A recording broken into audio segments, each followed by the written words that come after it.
പിതാവിന്റെയും പുത്രന്റെയും പരിശുദ്ധാത്മാവിന്റെയും നാമത്തിൽ ആമേൻ. സ്വർഗീയ പിതാവേ, അങ്ങേ മക്കളായി ഞങ്ങൾ തിരുസന്നിധിയിൽ പ്രാർത്ഥിക്കുന്നു. കർത്താവേ, ശുദ്ധീകരണത്തിൽ സങ്കടം അനുഭവിക്കുന്ന എല്ലാ ആത്മാക്കളെയും, പ്രത്യേകിച്ച് ഞങ്ങളുടെ കുടുംബത്തിലും തലമുറയിലുമുള്ള എല്ലാ ആത്മാക്കളെയും, ഞങ്ങൾ അറിയാത്തതും ഞങ്ങൾ പരിചയമില്ലാത്തതുമായ ആളുകളുടെ എല്ലാ ആത്മാക്കളെയും ഈ ദിവസം തിരുസന്നിധിയിൽ സമർപ്പിച്ച് പ്രാർത്ഥിക്കുന്നു. കർത്താവേ, ഞങ്ങളുടെ എളിയ കാഴ്ചകൾ ബലികൾ സ്വീകരിച്ച് ഈ ആത്മാക്കൾക്ക് വിടുതൽ മോചനം അങ്ങ് നൽകണമേ, ഇപ്പോഴും എപ്പോഴും എന്നേക്കും ആമേൻ. ഈശോയിൽ സ്നേഹം നിറഞ്ഞ സഹോദരി സഹോദരന്മാരെ, നവംബർ മാസത്തിന്റെ 22-ാം തീയതി നമ്മൾ ഇന്ന് ധ്യാനിക്കുന്നത് ദൈവത്തിന്റെ ജീവനുള്ള വചനം കേൾക്കാൻ ഒരുപാട് ഭാഗ്യം ലഭിച്ചവരാണ് നമ്മൾ ഈ ലോകത്തിൽ ജീവിച്ചിരുന്ന കാലത്ത്, പ്രത്യേകിച്ച് മരണം മൂലം വേർപിരിഞ്ഞു പോയ ആത്മാക്കൾ. പ്രിയമുള്ളവരെ, ഹെബ്രായ ലേഖനത്തിന്റെ 4-ാം അധ്യായം അതിന്റെ 12-ാം തിരുവചനം നമ്മൾ വായിക്കുന്നു. ദൈവത്തിന്റെ വചനം സജീവവും ഊർജ്ജസ്വലവുമാണ്, ഇരുതലവാളിനേക്കാൾ മൂർച്ചയേറിയതും ചേതനയിലും ആത്മാവിലും സന്ധിബന്ധങ്ങളിലും മജ്ജയിലും തുളച്ചു കയറി ഹൃദയത്തിന്റെ വിചാരങ്ങളെയും നിയോഗങ്ങളെയും വിവേചിക്കുന്നതുമാണ്. ഓരോ സമയവും ദൈവത്തിന്റെ വചനം നമ്മൾ ശ്രവിക്കുമ്പോൾ അത് നമ്മുടെ ജീവിതത്തിലൊരു മാനസാന്തരവും ഹൃദയ പരിവർത്തനവും അതുപോലെ തന്നെ ജീവിത നവീകരണവും നമ്മിൽ നിന്നും ആവശ്യപ്പെടുന്നുണ്ട്. ദൈവത്തിന്റെ വചനം നമ്മുടെ ഹൃദയത്തില് വേരുപാകി അത് വളർന്ന് ഫലം പുറപ്പെടുവിച്ച് 30 മേനിയും 60 മേനിയും 100 മേനിയും ഫലം പുറപ്പെടുവിക്കണമെന്ന് കർത്താവ് നമ്മോട് ആവശ്യപ്പെടുന്നുണ്ട് വചനത്തിലൂടെ. പ്രിയമുള്ളവരെ, ഈ വചനത്തിന് കാതോർക്കാതെ പോയ അവസരങ്ങൾ ഓരോ വ്യക്തിയുടെ ജീവിതത്തിൽ ഉണ്ടാകും. പ്രത്യേകിച്ച് ഇന്ന് ശുദ്ധീകരണ സ്ഥലത്തായിരിക്കുന്ന ആത്മാക്കൾ ഇപ്രകാരം ദൈവത്തിന്റെ വചനം അത് നമ്മിൽ നിന്നും ആവശ്യപ്പെടുന്ന മാനസാന്തരം ഫലം പുറപ്പെടുവിക്കാൻ കഴിയാതെ ദൈവത്തിന്റെ പ്രകാശത്തിൽ നിന്നും അകന്നിരിക്കുന്ന ആത്മാക്കൾക്ക് വേണ്ടി നമ്മൾ ഇന്ന് പ്രാർത്ഥിക്കുകയാണ്. അങ്ങനെ ദൈവം അവരുടെ കുറവുകളെ പരിഹരിച്ച് നിത്യതയിൽ അവരെ സ്വീകരിക്കാൻ നമുക്ക് പ്രത്യേകം പ്രാർത്ഥിക്കാം. നമ്മൾ വായിക്കുന്നുണ്ട് യോഹന്നാന്റെ സുവിശേഷത്തിന്റെ 15-ാം അധ്യായം.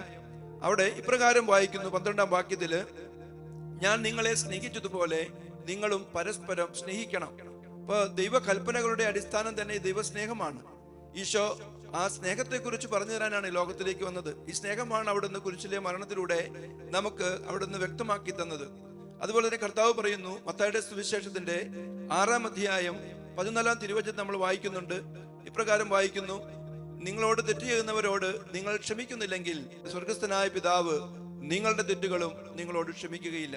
എത്രയോ ശക്തമായ വചനമാണ്. നമ്മളിൽ നിന്നും ആവശ്യപ്പെടുന്ന ഒരു മാറ്റം, ഒരു ക്ഷമിക്കാനുള്ള ഒരു മനസ്സൊക്കെ രക്ഷയിലേക്ക് നമ്മളെ നയിക്കുമെന്ന് വചനം നമ്മളെ ഓർമ്മിപ്പിക്കുന്നുണ്ട്. അതുപോലെ തന്നെ നമ്മൾ വായിക്കുന്നു മത്തായിയുടെ സുവിശേഷം 25-ാം അധ്യായം 45-ാം തിരുവചനത്തില്, നിങ്ങളുടെ എളിയവളിൽ ഒരുവനെ നിങ്ങൾ ചെയ്തു കൊടുത്തപ്പോൾ എനിക്ക് തന്നെയാണ് ചെയ്തു തന്നത്.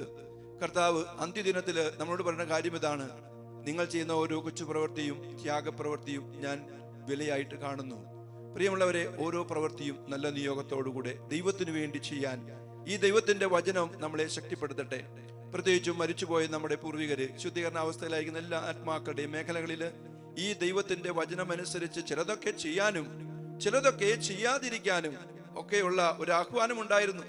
അതിന് ചെവി കൊടുക്കാത്തത് മൂലം ഇന്ന് അവർ നിത്യഭാഗ്യം അനുഭവിക്കാനായിട്ട് പൂർണ്ണമായും ദൈവത്തെ കാണാൻ അവിടുത്തെ പ്രകാശത്തിലായിരിക്കാൻ അവർക്ക് സാധിച്ചിട്ടില്ല. അതല്ലെങ്കിൽ ദൈവ വചനത്തോട് മറുതലിക്കുക, ആ വചനത്തിന് തോന്നിയ പോലെ ചില പരിഭാഷകളൊക്കെ നൽകി ആ വചനം അനുസരിക്കാതെ വളച്ചൊടിച്ച് ജീവിച്ചു പോയ വ്യക്തികളുടെ ജീവിതങ്ങളുണ്ട്. പ്രിയമുള്ളവരെ, അവരെയൊക്കെ നമുക്ക് ഇന്ന് കർത്താവിന്റെ സന്നിധിയിൽ ആത്മാക്കളെ സമർപ്പിച്ച് പ്രാർത്ഥിക്കാം. കർത്താവായ ദൈവമേ, അങ്ങയുടെ ജീവന്റെ വചനം ജീവിക്കാൻ കഴിയാതെ വചനത്തിനനുസരിക്കാതെ ലോകത്തിന്റെ വഴിയില് യുക്തിക്ക് അനുസരിച്ച് ജീവിച്ചു പോയ വ്യക്തികള് പലപ്പോഴും വചനം അവരുടെ ഹൃദയത്തിൽ വേരുപാകാൻ തക്കവിധം അവരുടെ ഹൃദയം പലപ്പോഴും ലോകത്തിന്റെ അരൂപിയിലായിരുന്നത് കൊണ്ട് സാധിച്ചില്ല. കർത്താവ്, ഇന്ന് അങ്ങയുടെ തിരുമുഖം ദർശിക്കാൻ ഈ ആത്മാക്കൾക്ക് കഴിയാത്ത അവസ്ഥകളുണ്ട് എന്ന് ഞങ്ങൾ തിരിച്ചറിയുന്നു. ഈ മേഖലകളെയൊക്കെ എളിയവരായി ഞങ്ങളുടെ ബലികളും കാഴ്ചകളും സ്വീകരിച്ച് ഈ ആത്മാക്കൾക്ക് വിടുതലും മോചനവും നൽകി അനുഗ്രഹിക്കണമേ. നമുക്ക് പ്രാർത്ഥിക്കാം. സ്വർഗീയ പിതാവേ, അങ്ങയുടെ ഏകപുത്രനും ഞങ്ങളുടെ കർത്താവുമായ യേശു മിശിഹായുടെ തിരുരക്തം ഇന്ന് ലോകമെമ്പാടും അർപ്പിക്കപ്പെടുന്ന ദിവ്യബലികളോട് ഒത്തുചേർത്ത് ശുദ്ധീകരണ സ്ഥലത്തുള്ള എല്ലാ ആത്മാക്കളുടെയും മോചനത്തിനു വേണ്ടി ഞങ്ങൾ പ്രാർത്ഥിക്കുന്നു. ഞങ്ങളുടെ കുടുംബത്തിലും തലമുറയിലുമുള്ള എല്ലാ ആത്മാക്കളെയും കർത്താവെ, അങ്ങയുടെ കുരിശിലെ മരണത്തിന്റെ യോഗ്യതയാൽ തിരുരക്തത്തിന്റെ ശക്തിയാൽ അങ്ങ് മോചിപ്പിക്കണമേ, വിടുതൽ നൽകണമേ. ഇപ്പോഴും എപ്പോഴും എന്നേക്കും. ആമേൻ.